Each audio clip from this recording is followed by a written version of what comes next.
everybody. He's Major Nelson. She's Jeannie. I'm Dr. Bellows. No, wait. This is not I Dream of Jeannie. This is Vikings Report with Drew and Ted. Drew, how you doing, buddy? I say the intro to week. Where are we at? Episode 16? 16. Sweet 16, baby. We'll light the candle. We're going to light it for episode 16. We're going to light it for my buddy Chuck. And I want to say thank you to everybody for the well wishes this week. Lost a friend last week, but got through it with all of your great, kind words. And he loved Viking Report. And we're going to do another show for him today. How are you doing, Ted Glover? Doing all right. Toonces, how are you?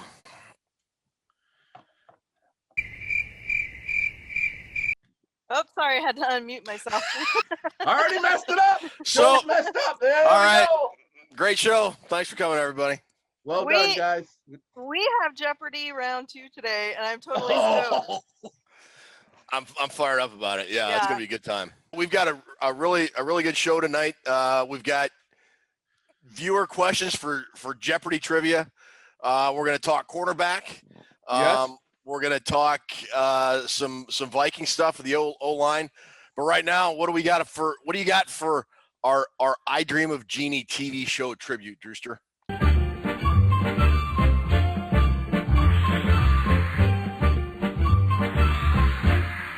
139 episodes, 5 seasons. Basically, Sidney Sheldon, the producer, started that show because Bewitched had all the ratings. And he said, I want to start this I Dream of Jeannie show, but the Jeannie can't be blonde because Elizabeth Montgomery's blonde, and it'll look too much like the Bewitched show. And he didn't want that. Couldn't find the right person. So ended up with Barbara Eden, who was going to be his first choice to begin with. Really, really great show. You remember all that slapsticky comedy and funny stuff. And I haven't really got a lot of tasty tidbits. You don't really need a lot of tasty tidbits when you're talking about Barbara Eden. That's right. There you go. She was not allowed to show her belly buttons or her legs on that show. Yep. Which I thought was kind of weird because the top half they didn't care about. There's no rules. But her belly button, they actually pulled an episode because her belly button showed in one scene of a show. They wouldn't allow it. Really? Oh, really, really serious about that. And, you know, her co-host or the star of the show, Larry Hagman, the guy was so angry at the writers of how they ran that show that Barbara Eden said later in interviews that Hagman would drink champagne and smoke pot and later popped acid, and he was doing all that just to be able to deal with these people. I guess the people around the show weren't all that good. Remember the guy that played Healy, Bill Daly? Yeah. Notice how he was kind of weird on the show. Like, he didn't really follow any kind of guidelines. Yeah, he was always kind of a bizarre guy. Because he didn't have any lines. He couldn't remember the lines because he was dyslexic. Really? So all that funny stuff, that off-the-cuff improv that Daly used to do as Major Healy, that was so funny, it was basically him they didn't give him any more lines. He just did the scenes on his own, how he thought what he should say. Well, it was one of those after-school shows for me. It was kind of before my time for prime time. And last week we asked you, the great viewers of this show and listeners, to give us your requests for TV shows, and this is the first one we've done. So Ed Zeidler, thanks for your request. We got a whole bunch more from last week's page. Again, if you want us to talk about a TV show, we'll happily do it. Just mention it in the YouTube accounts or in the YouTube comments, not the accounts. Well, through your account, you know what I mean. Keep those comments coming in below if you want to see a TV show, also for the Justin Jefferson jersey, but we'd like to use you for the TV shows. You guys pick those things for us. Don't make us do all the work. Now, speaking of the Justin Jefferson jersey, which we'll talk about in a moment, behind you, we have, it looks like, another Ohio State legend, Drew. Antoine Winfield. I'm sorry. Go ahead. He was an Ohio State legend. He won the Jim Thorpe there, I think, twice. Yes, we are doing the cornerback group tonight. So Antoine Winfield, Ted. I mean, we could hang Bobby Bryant up there. He's probably the only guy ahead of him. Yeah, I was going to say if I almost asked you if we could do a Bobby Bryant thing, but you had the jersey and we're ready to go, and I'm fine with Winfield. But yeah, we'll have Bryant up here soon. Yeah, but Winfield's a great choice too. I love Antoine Winfield for obvious reasons. That guy was amazing. And, you know, the highlight of his career, I got a really tasty tidbit because everybody knows what a great tackler he was. And he was. Probably to this day, in top 3 tackling corners in all of football. Yeah. I 14 would argue pound for years. pound, probably the best tackler, one of the 2 or 3 best tacklers in NFL history. I mean, you go back and watch his highlights, how he could shed a block and still get to a guy behind the line of scrimmage for a loss, on like screen passes, or if he was coming in on a blitz, just move the running back if he had a guy trying to block. He was just incredible. Just incredible. Since 1994, he's 18th all-time in solo tackles. Matter of fact, since 2000, which is what, 21 years ago? Wow. Yeah. He's the second highest tackling defensive back in the NFL. Nobody's passed him yet. Really? With his numbers, yeah. He solo tackles, 935 solo tackles since 1994. And there weren't a lot of corners on the list. There was like him and Woodson, I think one other guy, but most of the guys were linebackers. So he's right up there. Yeah. He's 18th overall since 1994. Robert Griffith, little hint, our guest next week, he's 25th on the list. So Vikings had some good tackling DBs back there in the secondary. They did. Nobody did it better than Winfield, man. That guy. No. And you watch his highlights. You know, you mentioned Bobby Bryant. For those of you that were not able to see Bobby Bryant play, Bryant was a type of player that just always seemed to make a big play when it was needed. And you watch highlights of Antoine Winfield. Winfield was kind of that guy too. He you remember like the game against the Eagles where he sacked Vic, caused the fumble, picked it up and ran it in. He had the block block field goal he grabbed and ran it in against the Saints on a Monday Night Football game. Yeah. He just always seemed to make a big play. He was just an all-around fantastic player. 14 years in the league. 9 with Minnesota, 5 years in Buffalo. His first 5 years were in Buffalo. He was a 23rd overall pick by the Bills in 1999. I got kind of a funny thing for you. You know what his first contract was in 1999? No, what? 5 years, $7.8 million. Wow. That was big money for the turn of the century, though. $7.98 million. Wow. 119 games for the Vikings, 21 picks. It had to be the tackling that made him stand out the most, though. First game here, he had like 12 tackles. He intercepted a pass and ran it back 60 yards. Yeah. Is there a better free agent signing than Winfield? Maybe for the length of his career, no, I don't think so. Pat Williams is another pretty good guy, came from Buffalo too. It was a great signing. He's just a heck of a player for the Vikings. How many corners do you know of in your established elite football fanship career that you have? How many last 14 years to play at that level? Not many, and that was one of his hallmarks because he played at a very high level the whole way until his end of his career. Yeah, he didn't have the scrub McFarty pants years. No, he didn't. He was good. He was good every year. Yeah. Wow. So go ahead. Must have been that Buckeye background, huh? Well, it must have been. Only thing I can think of. I'll say I didn't get to see a whole lot of Winfield when he was with the Buckeyes. The 95 to 98 was when I was stationed in Germany. Really? And I saw maybe 1 or 2 Ohio State games a year. And one of them was against Michigan, and they always lost that game. And then their bowl game. Their beer all warm back there in Germany? That was great. Yeah, it was fantastic beer. And no, not all of it. No. Lowenbrow? What was it? It was a local stuff. I can't remember the name of it. It was Ratskeller, I think. It had a boar on the top. It was awesome. Or a boar on the label. How long were you in Germany? From 95 to 98. You know German? Can you speak it? 9. Not a word. What a tremendous hit. Nope. Can't speak a word of it. All right. So speaking of jerseys, 9. We've only got one more episode after this for you to enter to win the Justin Jefferson jersey. We're giving it. Get in there, people. It's real simple. All you got to do is find out what the phrase of the show is, secret phrase. I don't know what it is. Drew doesn't know what it is. It will be uttered by one of us at some point tonight. Ruby and Liz will figure out what the secret phrase is going to be when they're editing. And when you're watching the show, you'll see Antoine Winfield is a great tackler or whatever the phrase is, and then it'll say that is the secret phrase of the show. Write that down in the YouTube comments, and you're entered. That's all you have to do. You can only enter once per show. You've got this show and one more show to enter, and then on draft night on April 29th, we will have a drawing, and the lucky winner will get the Justin Jefferson jersey. We got a lot of cool stuff coming up on our draft show. It's just a couple weeks away. I can't wait, man. I'm fired up.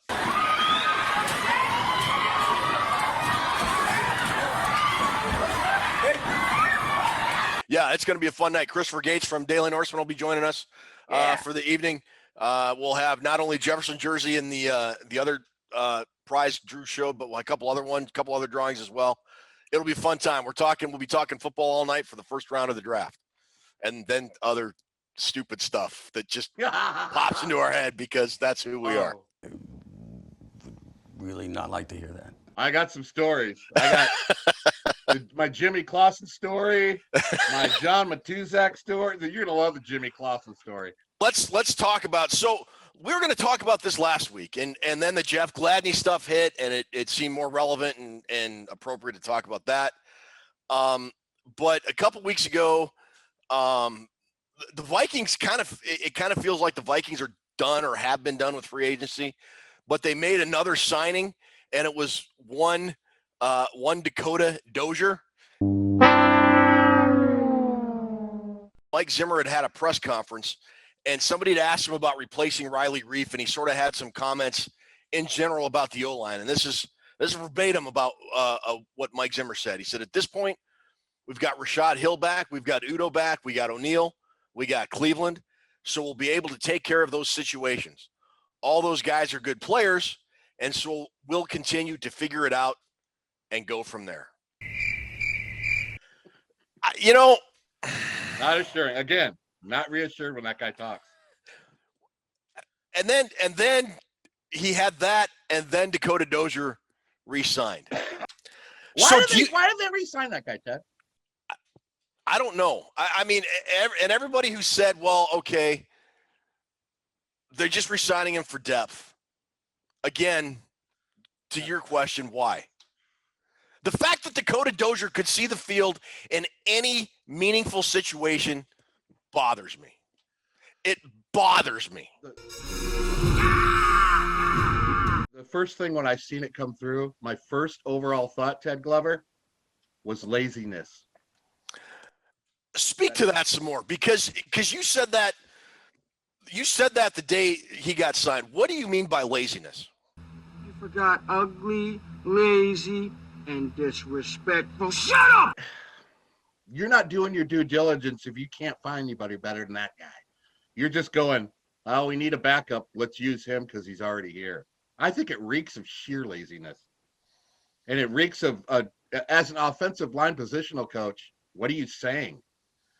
You should be standing up on your little soapbox or whatever and saying, no, I want to find somebody better.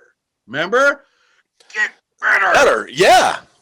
Not decent, not average. We know there's a guy better, don't we? That was available in free agency? Oh, yeah, I would think so. And you're going to settle for that? You can't use the excuse there's nobody else available. That's sheer freaking laziness. Yeah, I agree. So he got ran over last year. He's terrible. He did. So why would you keep him? You can't use the excuse there isn't anybody better. If you can't use that excuse, what excuse can you use? But I've been chatting online with babes all day.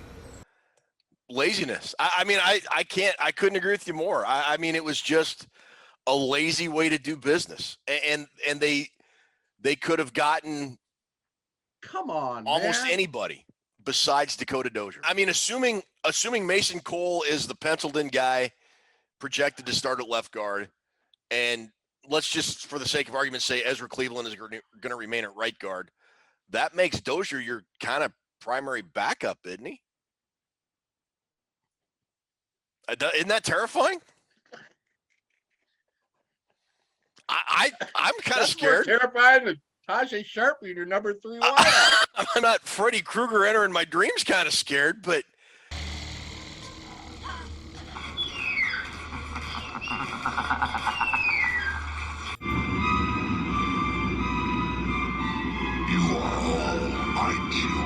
now. Oh, that was great, wasn't it? Let's get back to the O-line here real quick. Yeah, I'm sorry. That's okay. And Zimmer's quote about it. Do you think that's his true belief, or do you think that is like pre-draft smokescreen? Because every team is lying about everything this time of year. Do you think Zimmer feels the line is set for the most part, or do you think that this is just a smokescreen because they are focusing on offensive line in the first round? I think that's exactly what it is. I know he loves his defense, and I know he wants an edge rusher, but I think even him, after 6-8 years or whatever, he knows the line, this is it. Fired if this offensive line doesn't get up from C grade to A grade. Yeah. I don't mean that in a bad way. What is your percentage chance that the Vikings take an O-lineman in the first round? 50%, 80%, 100%? I'm going to go 75%. 75%. What's your percent? I'm 50-50 between offensive line and defensive end. You ever see the movie 12 O'Clock High with Gregory Peck? Oh, no, I don't think I did. Gregory Peck is he's a B-17 commander, General Savage. He runs a B-17 group, and it's just a poorly run outfit in the war when he gets there, and he takes over. And he's just real hard ass guy. I'm not trying to tell you not to be afraid. Fear is normal, but stop worrying about it and about yourselves. Stop making plans. Forget about going home. Consider yourselves already dead. And he's got this one aircraft commander. You know, B-17 crews had like 10 guys in it, and the aircraft commander that he just can't stand at the beginning, his name is Gately, and Gately he puts all the losers and the misfits on Gately's crew, and he calls it the leper colony. And whenever anybody sucks during a mission, he has them stand up. You failed this and you did that, and he says, Gately, stand up. And so Gately stands up. He says, Gately, he's now in your crew. 9 men risked their lives to ride with you in order to put bombs on a target. Gately, here's a new bombardier for you. Well, sir. Gately. Yes, sir. Baxter is promoted out of the leper colony. Pettingill's your new co-pilot. You're going to the leper colony, and so you're on whatever plane now. Dude, now I gotta see it this week. Oh, that's what I think Zimmer thinks about his offensive line. They're just a leper colony. And just put the losers over there and we'll just figure it out later. I don't know, man. It's been so many years of the same quality. I mean, it's not been totally dungeon cellar bad, but it's never been over a C grade. It hasn't. No, they for every 1 or 2 decent players they get, they have 3 or 4 guys that they pick or draft or sign that just don't work out. Here's what's going to happen. Some couple freaky things are going to happen in the top 10. Like Slater's going to go before Sewell. And we're all going to go, woo! What are we going to do? How's that again? Slater went first. Everybody said Sewell. ESPN is going to be jockeying around. And NFL Network's going to be freaking out. And somebody will make some weird pick like Najee Harris, 9th over. Oh, my God! Mother! Oh, no! Move! Oh my God! Take a knife to my wrist and end my life! I don't know, but I absolutely agree. The draft never, for all the 10 jillion terrible, horrible, bad, because they're all terrible, horrible, and bad mock drafts that have been done, none of them will actually mimic what is going to happen on draft night, because draft night is 100 times more wild than any mock draft you could ever come up with.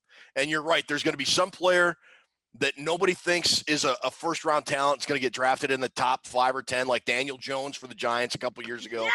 The New York Giants select Daniel Jones, quarterback, Duke. No! It happens, man. Or a guy like Sharif Floyd is going to drop. Or Aaron, have that famous Aaron Rodgers. That was probably the most famous drop in modern times. something's going to happen. But I think it has to be the right guy. And if that right guy does drop, is that a guy the Vikings might want? There's another consideration right there. So that's pretty much about it for the Vikings news, though. And as far as the draft goes, we're going to roll into our cornerback segment. Yeah. Because that, we talked about Jeff Gladney last week, and that is possibly now a position that the Vikings might look at. But before we get into Drew's draft picks, let's talk about, I got to take a quick nap, and we'll talk about the guys that are currently on the roster. We've got who's on the roster? Mac Alexander, Chris Boyd, Cam Dantzler, for the time being, Jeff Gladney, but I don't think he'll be around on opening day. Harrison, Mr. Hond. Mr. Aloha, Mr. Hond. I've been thinking about this, Mr. Hand. If I'm here and you're here, doesn't that make it our time?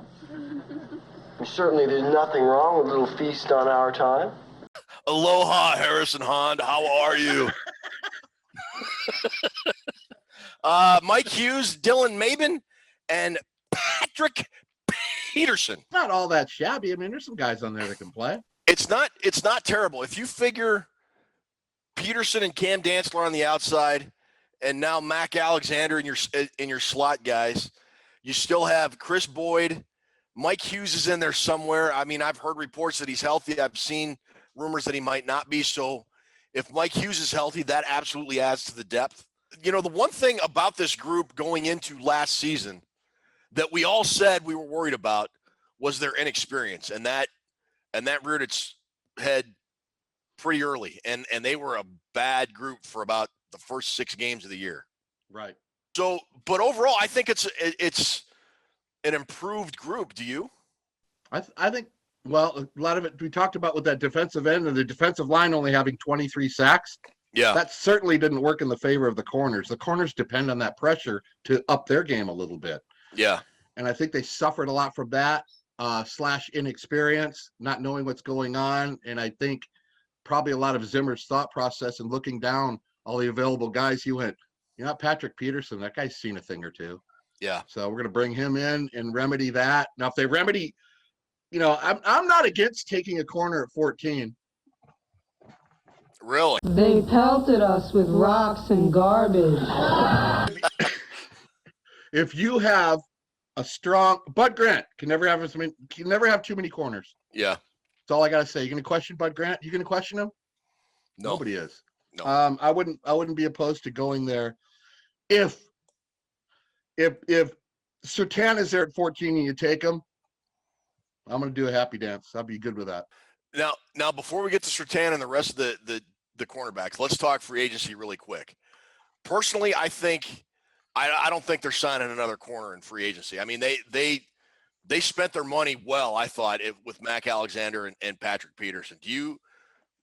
There's like Richard Sherman's a guy that's out there. Yeah.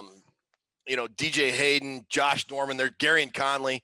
There's some names that are still out there, but do you see realistically the Vikings going after a corner before the draft now? I kind of thought that they had solved that with the 2 picks, with the 2 signings earlier. Not with Peterson and Alexander. I don't think they're done in free agency, but very interesting list. There's 41 guys on the free agent list that's either re-signed with their team or signed with another team that are already gone. So, wow. And there's still like 50 on top of that haven't been signed. But I listed some players, but my rule for free agent corners, they have to be under 30 years old. So it eliminates a lot of guys off that list. Is anybody on the list you like? No, not really. Sherman, maybe I might have a year or 2 left, but for the most part, I'm kind of a big fan of Gary and Conley because the school he went to. But no, Gary and Conley didn't even play last year. I don't care. He went to Ohio State. Oh, whoa, God! Open the door. Get him in. But he can't play. God, get him in. Come on, bring him in. No, there really isn't. No, honestly, there's not. I had Conley on my list. Did you really? Yeah, but there's a couple guys. Michael Davis, 26-year-old guy, played for the Chargers, 4 years in. And last year he had 3 picks and 64 tackles. Michael Davis, and then Brian Poole. I've always liked his game with the Jets. He's a tad under 30. Yeah, I'll be shocked if they sign another corner before the draft begins. So we've talked the Vikings roster. We've talked potential free agents, which I don't think there are any. I think both Drew and I are on the same page there. Drewster, it is time for your ever-growing, world-famous, regionally popular positional breakdown. Let's talk cornerback. Let's go. Ladies and gentlemen, let's get ready to rumble! Suplex this position like Antoine Winfield suplex Drew Brees on Monday Night Football back in the day. I love it when Smitty goes from worldwide famous to regionally famous. Regionally popular. Okay, that's it. Corners.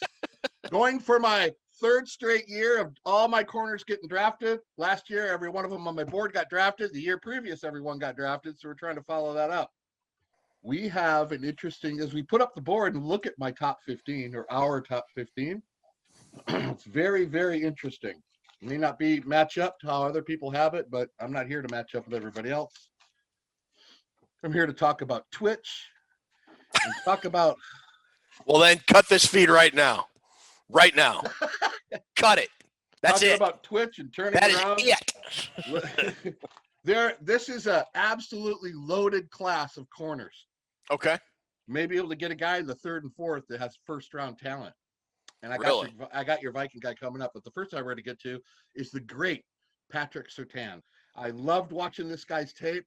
I only found one flaw that I'll get to in a minute, but absolutely fantastic to watch a corner who is confident and knows what he's doing out there with his position. So you have Surtain head and shoulders above all the other corners in this class. Yes, I do. And I know there's reasons that Farley's an amazing player, but for me, Surtain, I'd feel better about drafting him than I would with, he has some red flags, Farley, but Surtain, press cover, man cover, doesn't play a lot of zone, but he's an Alabama corner, so he's ready to play pro football because that's what they're teaching at Alabama on the most part. Most polished corner I've seen in the draft. The thing I like best about Surtain, Ted, is his inability to get fooled when he's out there. His discipline is amazing. Guys try to juke him. We got some tape coming up of Terrence Marshall, who's going in the draft this year. He'll be one of the top wideouts taken. Terrence Marshall of LSU trying to put the juke moves on Surtain, and look at Surtain does in response to his juke moves. He does nothing because he doesn't get fooled. That's part of the beauty of watching this guy play corner. He turns, runs with people. He seems effortless when he's out there playing. And it's really, really fun to watch somebody who's that talented at their position. No stress, can turn and run with anybody. Surtain, 6'1", 203. People are worried about his speed at 4.46. And that's the one that ties into the one flaw I just mentioned when I led into this. The only flaw I've seen with Patrick Surtain in coverage is that he gets beat on straight 9 routes, which is just straight deep bomb routes, Tyreek Hill type. You leave the line of scrimmage and you're hauling ass. Mm-hmm. The quarterback's throwing it as far as he can, Moss style. He gets burned on some of those, and it's a little bit concerning, but a lot of corners get burned on deep passes. But other than that, he's in the hip pocket because he doesn't get juked out, which is a difference of Caleb Farley we're going to talk about. Being out of position. Okay. Surtain does not get out of position, ever. If you watch the tape of a lot of Alabama's play, he is pre-snap reading and telling people what to do in the secondary. I love that stuff. Really? He's directing traffic in the back on switches, like crossing routes where the corner switches with the safety. Mm-hmm. He's telling the safety, look at that going, this is what's going to happen on this play. He's like directing everybody else. That's going to be huge when he gets to the NFL. He's going to walk into the NFL day one, starting corner, and probably by week 5, take over the cornerback group. If he's there at 14, you're almost forced to take him because he is a safe pick that is going to perform well. And he tackles too. He's not like one of those guys that just does the coverage. He's not scared to come up and tackle either. And we know about tackling corners with our boy Antoine Winfield today. Carl Scott was named the Vikings defensive backs coach during the offseason. Carl Scott last year was the Alabama Crimson Tide defensive backs coach, secondary coach. So dude, I'm so glad you brought that up because I did not have that in my notes. Ted Glover, you rock, buddy. There's a connection there, and when you add Scott being on the staff, Mike Zimmer being a cornerback guy, and the Jeff Gladney stuff that really kind of dings that cornerback group, you know, from a football perspective, it's not out of the realm of possibility that if Surtain, I don't know that he would make it to 14. Do you? Oh, I give that about a 5% chance. Yeah. But I mean, if he's there at 14, it wouldn't surprise me if the Vikings picked him. I would be stunned, and I would be more stunned if they passed on him. But yeah. Who we got next? J.C. Horn, number 2 on my list. South Kakalaki.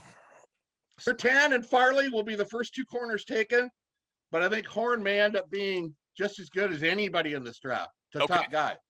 I really like how this guy has the guys that grow and develop over their time. He's been at South Carolina. He really struggled his first year, got better the next year, turned into a shredder the next year. He only played 7 games last year. He opted out after Will Muschamp got fired because he didn't really see the point after Muschamp got fired. And his big rip in the draft from analysts and all the experts was that his speed wasn't fast. He wasn't fast enough to play corner. Well, his pro day, he ran a 4.37. No kidding. So we can stop talking about his speed being a problem. J.C. Horn, his father was a wide receiver for the Saints, Ted. Joe Horn? There you go. Joe Horn's his dad? Yep, Joe Horn was his dad who hit the cell phone, Ted. Joe Horn with the cell phone celebration, right? That guy? Yeah. Awesome. And he pulls up the protective coating. There's a new one. He's got his own phone. He hit his phone. With the cell phone celebration. That's his father. So hang on. Joe Horn, hang on. It's Joe Horn. Okay, good. But did guys even get fined back then when they did that? Oh, he got a huge fine if I remember correctly. Did? Yeah, because that was like when T.O. was doing the popcorn and all that stuff, and they started fining guys for using props for celebrations. So it was like, I don't know if you remember, but like Joe Horn and all the wide receivers at T.O. and all those guys were doing, like, trying to outdo each other with celebration stuff. So I remember that happened. He didn't give a shit less about a fine. No. I thought it was funny. Straight cash, homie. Straight cash, homie. Straight cash, homie. Got better every year he played there. 23 passes defensed. I like this guy because receivers, he gets up in their face and he's a smack talker and he's tough and he won't back down to a receiver. When he gets beat on a play, he just gets angry and wants to play better. So he's got the right mindset. You got to have that thick mindset to play corner. You can't get all down and judgy and have a little arthritis attack there. Like, look at my sunburn, dude. It's terrible. No, it looks bad. Sorry, dude. I had bad sunburn this weekend. Better than me looking like Casper the Friendly Ghost, but that's okay. I mean, like, I can't tan. I burn, I peel, and then I'm actually more pale than I was before. It's truly it's medically amazing. Yeah, now that I look at I'm tanned, rested, and ready. You look pretty pale, bro. Watch footage on when we're done tonight. Watch footage on J.C. Horn, and you'll see that how fluid he is at corner. He's just a good natural athlete. Okay. Which gets us to the biggest X factor on this board: the amazing Caleb Farley. Talk about dynamic athlete. This is your Rondale Moore. Remember we talked about Rondale? Purdue wide receiver, yeah. Remember the X factor? He could end up being the best guy. Well, this guy, Caleb Farley, is one of those guys. 6'2", 197, got good height. Came within 0.4 of beating Chris Johnson's 40-time record. This guy's speed is incredible. When I had to watch the tape, I had to rewind it and go, how the hell did he catch up to that guy? But that's part of the flaws that's why I ranked him at 3rd. Fundamentally, he makes so many mistakes, but he's so quick and fast, he makes up for his mistakes by getting back to the receiver and batting the ball away. If he wasn't fast, he wouldn't even be on my board. There's some footage of the Tennessee game where the Tennessee wide receiver kept running this 8-yard dig route. He'd run an in route, and then he'd put his foot in the ground and then head to the corner of the end zone. And he caught Farley like 3 times on the same play and burned him badly. And there's some footage of him not getting his head flipped around. Like, remember Trey Waynes, how fast he was? Yeah. That guy had a blistering 40 time. We got him, you're all set, and all of a sudden, after 3 seasons, we're going, he can't get his head flipped around. Yeah. You talk about the word upside, there's probably not a guy on the defensive side of the ball with more upside than Farley in this draft, dude. That guy is an amazing athlete. Let me tell you something. Let me tell you something about Caleb Farley that might impress you. In high school, he was a quarterback. His senior year, I'm going to tell you his rushing stats, Ted. Quarterback, double threat. But just his rushing stats, 2,448 yards rushing and 35 touchdowns. Really? That is incredible. And they want to change position, become a wide receiver. He's only been playing corner 2 years, and he's already good at it. And he's projected to be a first rounder. Wow, that's pretty impressive. With only 2 years experience. Wow. So you can understand, I mentioned the flaws fundamentally. That's why, because he just hasn't played there enough. So in 2 years, he could be like Revis or Ty Law. We mentioned Ty Law, but he does have the injury. He does have the injury, but though too, he had this back spasm problems back in 2019, which eventually led to back surgery this past off season. Really? So there are some questions about the back injury thing that have been coming up more recently as you track the guy. But the speed, the numbers that guy put up when he was playing on the other side of the ball, awesome. So do you think Surtain, Horn, and Farley can all be true number one shutdown cornerbacks in the NFL? I do. You know what Farley is? Farley is like Trey Lance. He's got that weird X factor where you're going, I don't want to pass up on him. Okay. He needs to be coached up. He needs to work on his. So he really needs to be in the right situation to succeed. But he's got so much speed. He's going to already have that advantage over other corners. I have notes here if you wanted to hear about anybody else. Greg Newsome, awesome player. You got who you got for a Vikings guy? 3rd or 4th round Vikings guy. I got the best Viking guy you could ever imagine. Yeah. Trill the Thrill. Trill Williams. And you're going to be calling him Trill the Thrill because we're going to draft that guy. He can play wide corner. He can play slot corner. He can play safety. He can play man on man or zone. He plays everything. Very explosive, Ted. We have a little bit of footage of him. We'll roll this footage. Trill Williams, you'll love him after this footage. Okay. Often, his biggest problem is over gambling and taking too many chances. But I can live with a guy that takes too many chances. You got a player, that got that risk it biscuit attitude. Risk it biscuit. You may get burned once in a while. Winfield, he took a risk out there, and often it paid off. It did, yeah. So he's one of those type of players. Probably has to be coached to calm down a little bit and stay in position. But very explosive. Had 3 return touchdowns for the Qs. As a punt returner or kick returner? As a corner. Oh, like pick sixes. 1 is a corner, or 2 is a corner, 1 is a punt returner. Okay. Has a knack for coming up with the big play. What did you talk about with Antoine Winfield? Bring it full circle. He's your Viking corner.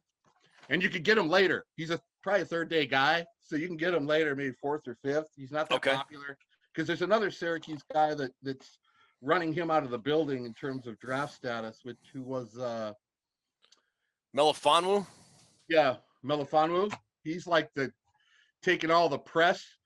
I'm surprised Syracuse didn't go undefeated with having those 2 guys at corner. I mean, come on, dude. Syracuse. Crazy. Lots of great players. Every player on this list I expect to be drafted. We talk about the Vikings could grab a mid-round. We better hope they have 17 third-rounders. The way we talk about. Remember wide receiver, mid-round. So I think if they go, they've got 5 mid-round picks, so they could hit just about everybody you've talked about. You don't not just as corner, but like every position group we've talked about so far. Yeah, I even think they could take 2 again this year. You think so? I don't. It depends on Hughes. I don't trust Mike Hughes to play. I don't, Ted. I don't either. And I've heard on other shows, well, he's healthy now. Really? That's like saying Charlie Sheen doesn't party anymore or whatever. Winner, winner, chicken dinner. I don't think so. Winner, winner, Sheen dinner. No, I get it. I think Hughes is the biggest question mark and heading into this draft, and what the Vikings think of his status will go a long way in determining whether or not they take a corner early or late. Because it's Mike Zimmer. They're going to take a cornerback, I think. I think so too, but Hughes is definitely the X factor. No, it's a Totally pretty get that. stacked class though. Besides wide receiver, I like probably the amount of talent that's in this group. There's like 10 guys I had to leave off. Had to leave my Michigan boy Audrey Thomas off. He's not going to be happy with that. He came in at 17, which is not making the top 15. See, I did math there. 17 and 15. Yeah. Did you know that every odd number in the world, every odd number ever made by who made numbers? God? Who made numbers? Sure. Every odd number has the letter E in it. Go ahead. Prove me. I'll sit back here and wait for you to prove me wrong. Me and Chucky will wait for you. Hey, Chucky. You're not thinking of it. All right, I got to 23, and we don't have enough time, but yeah, okay, I believe you. How about that? That's crazy. But that's my draft. Next week we have safeties, and we're done with it. All right. Speaking of coming to a close, it is time for a commercial, and then we will be back with Jeopardy trivia. Yeah! Jeopardy again? It certainly is a big bun. It's a very big bun. Big, fluffy bun. It's a very big, fluffy bun. Where's the beef? Some hamburger places give you a lot less beef on a lot of bun. Where's the beef? At Wendy's, we serve a hamburger we modestly call a single. And Wendy's single has more beef than the Whopper or Big Mac. At Wendy's, you get more beef and less bun. Hey, where's the beef? I don't think there's anybody back there. You want something better. You're Wendy's kind of people.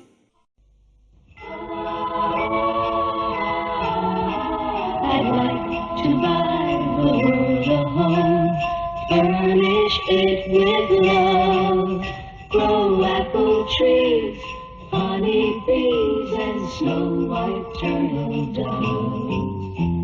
I'd like to teach the world to sing in perfect harmony. I'd like to buy the world a coat and keep it company. That's the song I'd like to teach the world to sing in perfect harmony. I'd like to buy the world a coat and keep it company.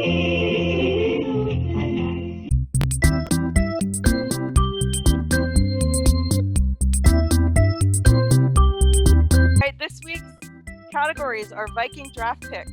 Who wore that number? Viewer questions and viewer questions take 2. All right, since Ted went first last week, Drew, why don't you go first? Let's jump right into it, Tunces. Potato head. Shut up, pineapple boy. Nice pineapple hair, dude. Let's go with Viking draft picks for 100 to lead it out.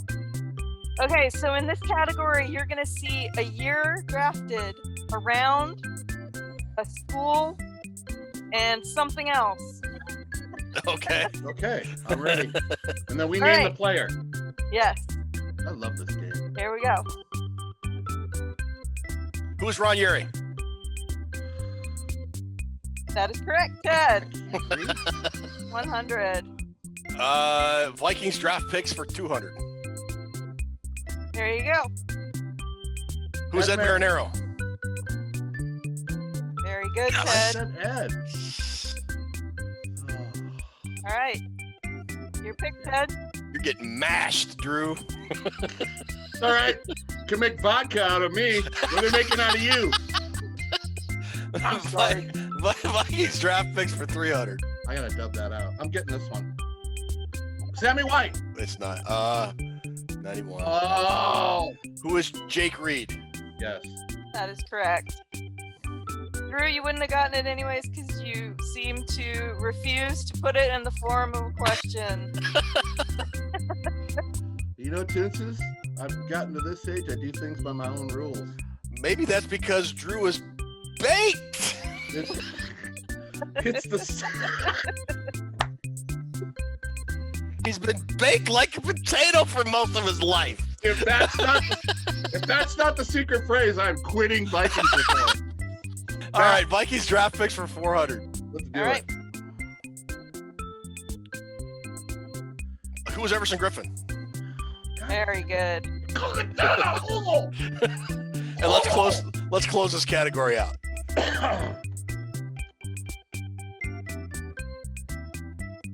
Robert Griffith. Yeah. Who was Robert Griffith? Who is Robert Griffith? Sorry. Damn it. Oh, Drew, you did not put it in the form of the question. Come on, dude. I'll give it. Drew got it. We'll give it to him. All right. Who wore that number for $100? Here you go. Who's Number Dante 11. Culpepper? Correct. I didn't think he played that long. I was going to yell that out. 100 for Ted. Who wore that number for 200? Number 12 and 20. Who's Gus Farrat? Ah. Why I don't you don't- ask different, more? Why don't you ask some from the six? That is not correct. No, that is That's not not correct. No, that is Ew. not correct. Who is Percy Harvin? Yep. Ah. Correct. Good Drew job, for Drew. 200. Drew, it's your pick. I was sleeping for a second. Who wore that number for 300? Number 1 in 2000.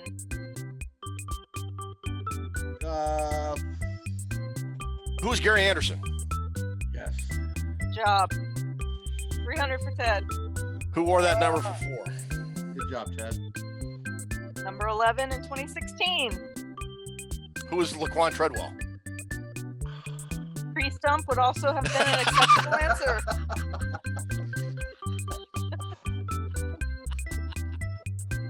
$400 for Ted. All right, 500. Who wore that number? That could have been the secret phrase, too. Number 12 in 1999.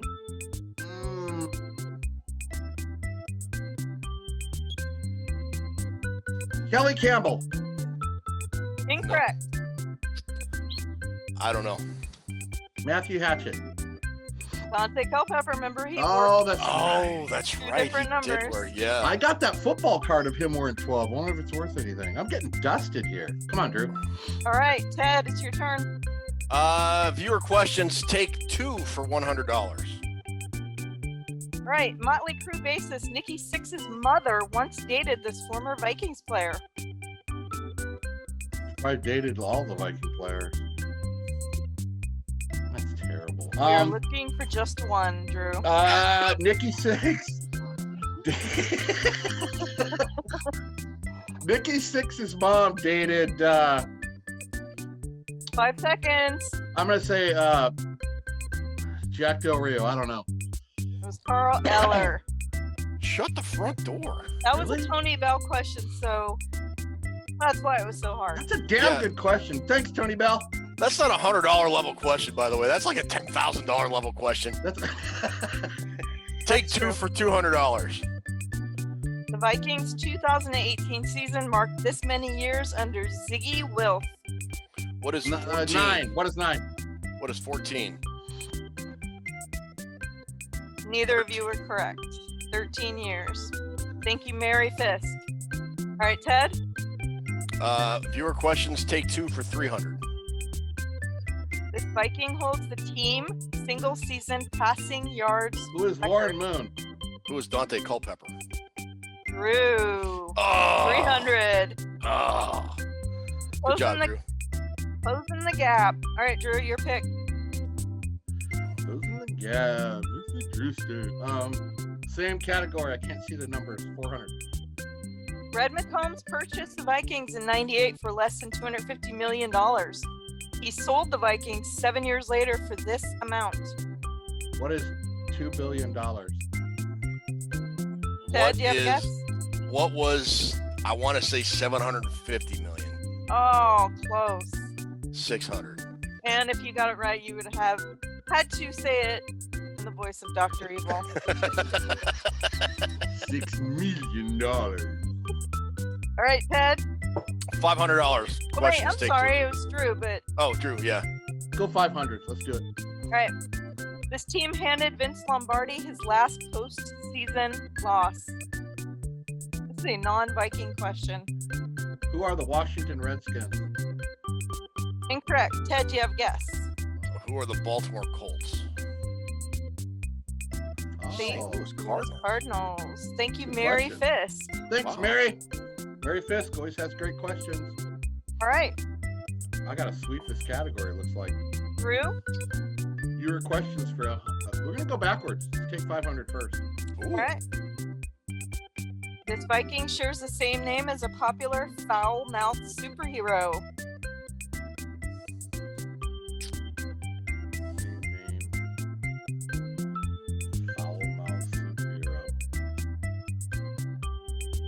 I don't know. Wade Wilson. Thank you, Alex Martinez. Alex! What superhero is Wade Wilson? I have no idea, actually. Whiskey Wade Wilson? All right. Oh no, we'll have to figure that out later. Alex sent in a question. That's really cool. He's a big Bills fan. A Bills fan watching Vikings Report. You gotta give a thumbs up. Thank you, Alex. All right, Drew. 400. I gotta get them all. The Vikings have had at least one player reach the AP First Team All-Pro list at every position except for these two. Who are...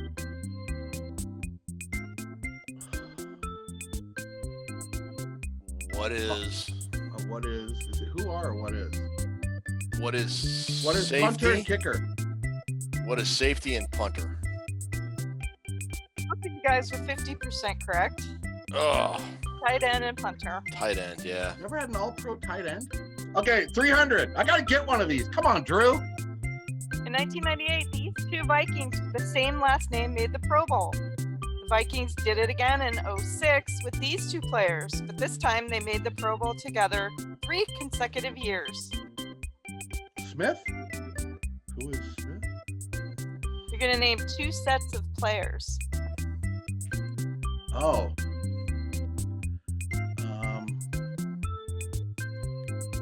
98 would have been. And time's up. Ed Randall McDaniel and Kevin and Pat Williams. Dude, what the hell is wrong with us? We should have got at least a couple of those guys. Yeah, we should have. All right, Drew, still your turn. 200? Yes, Genesis, please. All right, Reggie. Najee Mustafa. Oh no, not again. Who is Najee? I said who is, and he just said the name. Okay. What do you mean? That's okay. correct. We're not even gonna go to the tape. Just gonna take Ted's word for it. Absolutely 100% gonna take Ted's word for it. That's what you get when you're a pineapple. You get to schmooze everybody with your pineapple. All right. Well, this didn't work out quite as expected. What? Here we go. The Vikings intercepted Reggie Rutland. Oh, it was Reggie Rutland. Yeah, you got that one. You know what? I can't say who is. That's really a problem with me. We'll still give you the 100 points. Gee, thanks. All right, I got smashed like a potato should. I got baked and broiled. What's it called, Ted, when you bake it twice baked or something? Twice baked. Twice baked potato? You got scalloped, you got twice baked, and you got... What's your favorite style potato? You get to pick one. Mashed. Hands down, mashed with lots of butter. Mashed with that, what, chicken gravy or the beef gravy? Oh, man, I don't care. It doesn't matter. It's gravy. Dude, no, I want the KFC. All right, you guys, you got to wager some money here. Good job, Ted. You want to write it down? Oh. What is that? 2,000. Go big or go home. Drew? 11. Oh, okay. Both you guys going all in. That's how me and Ted roll. Me and Ted are all or nothing guy. We don't mess around with no percentages and all of it. All right, no shouting out, okay? You have to write down your answer. Ready? Yep. You have 30 seconds. Okay.